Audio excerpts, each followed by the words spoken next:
یکی دیگه از مواردی که میشه مصالح رو باش جابجا کرد و انتقال داد به طبقات، همین تاوری که پشت سر من ملاحظه میفرمایید.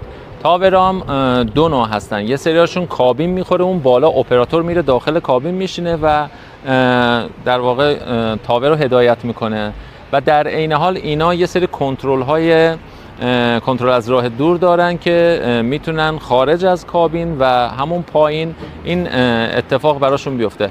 زمانی که اپراتور داره اون بالا کار میکنه، قطعاً یک راهنما اون پایین داره براش به صورت کمکی با بیسیم هدایت میکنه و خیلی اینا باید با هم مچ باشن که اتفاق نیفته.